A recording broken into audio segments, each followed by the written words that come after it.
अगर आप RRB NTPC 2024 निश्चित रूप से क्रैक करना चाहते हो तो आपने बिल्कुल राइट वीडियो क्लिक किया है, क्योंकि आज के इस वीडियो में मैं आपको एक बहुत ही वैल्यूएबल चीज़ बताने वाला हूं, जिसको फॉलो कर लेने के बाद आप आरआरबी एनटीपीसी 2024 बहुत ही आसानी से क्रैक कर सकते हो। और ये स्ट्रैटेजी मैं खुद भी फॉलो करता था, जिससे मेरा 91% मार्क्स आ पाया था। तो इस वीडियो को लास्ट तक केयरफुली देखना, किसी भी पार्ट को स्किप मत करना, नहीं तो आप समझ नहीं पाओगे। वीडियो शुरू करने से पहले आपसे एक चीज़ कहना चाहूँगा कि इस चैनल पे मैं बहुत ही वैल्यूएबल कंटेंट क्रिएट करते रहता हूँ, और आपका एक सब्सक्राइब करना हमें प्रोत्साहित करता है, इनकरेज करता है कि ज़्यादा से ज़्यादा और वैल्यूएबल कंटेंट बनाया जाए। तो प्लीज़, आप पहली बार इस चैनल पे आए हो तो सब्सक्राइब ज़रूर कर देना। तो टॉपिक पे आते हैं। मान लीजिए एक कैंडिडेट है जिसका नाम है एक्स।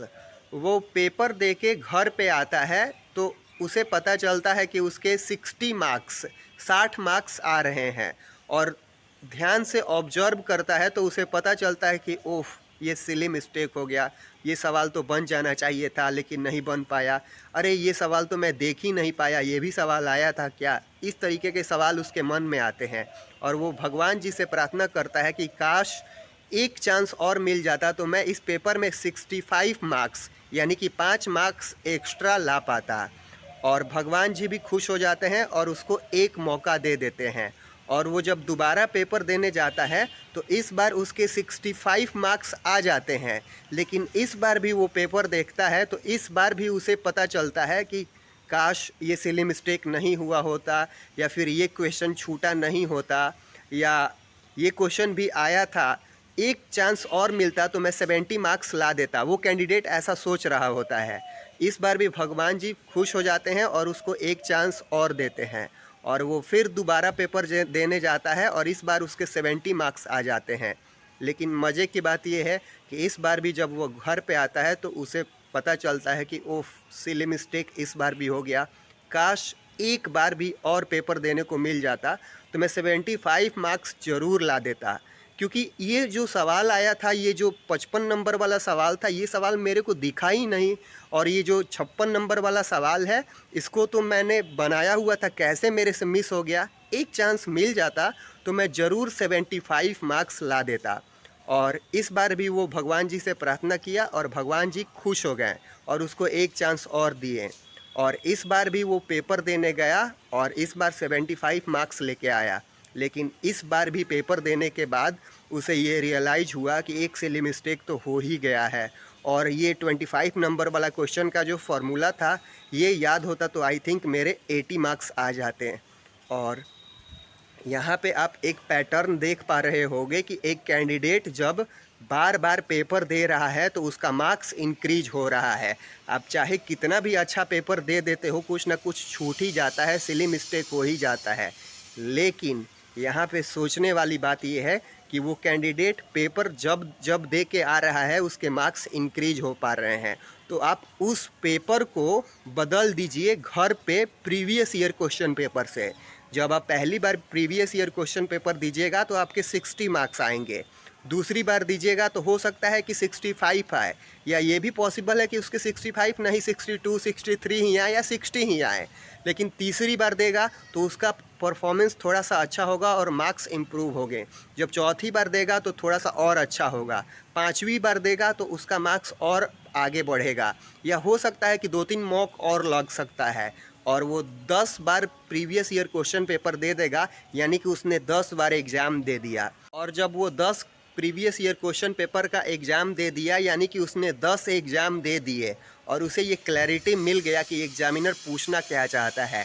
लेकिन अभी भी क्लैरिटी नहीं मिला तो उसने 20 प्रीवियस ईयर क्वेश्चन पेपर का एग्ज़ाम दे दिया, और लगभग यहाँ तक तो उसे आइडिया पता ही चल जाएगा।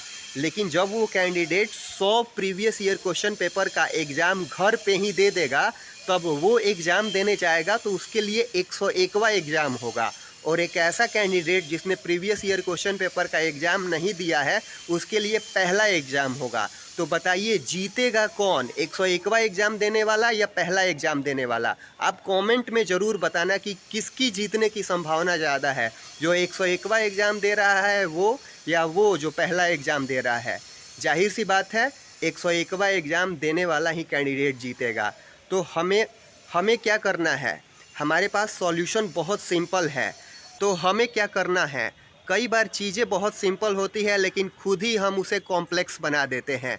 हमारे सामने बहुत आसान सॉल्यूशन है लेकिन खुद ही हम उसे जटिल बना रहे हैं, कॉम्प्लेक्स बना रहे हैं। हमें करना कुछ नहीं है, हमें 100 प्रीवियस ईयर क्वेश्चन पेपर को घर पे बैठ के सॉल्व करना है।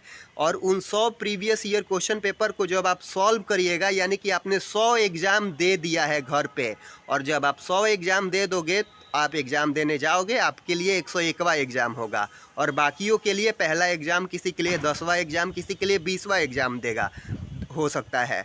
लेकिन जिसने ज़्यादा एग्ज़ाम घर पे दिए हैं उसके जीतने की संभावना ज़्यादा है।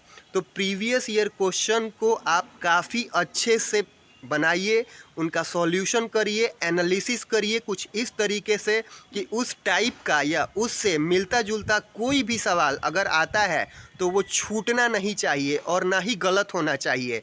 इस तरीके से आप 100 प्रीवियस ईयर क्वेश्चन पेपर को सॉल्व कर लोगे और उस क्वेश्चन को यहाँ पे लॉक कर लोगे तो पता चलेगा कि उसी में से बहुत सारा सवाल मिलता जुलता, डेटा डिजिट बदल के बहुत सारा सवाल आ गया। आप में से बहुत सारे लोगों के मन में आ रहा होगा कि totally out of the box आ गया तो क्या होगा।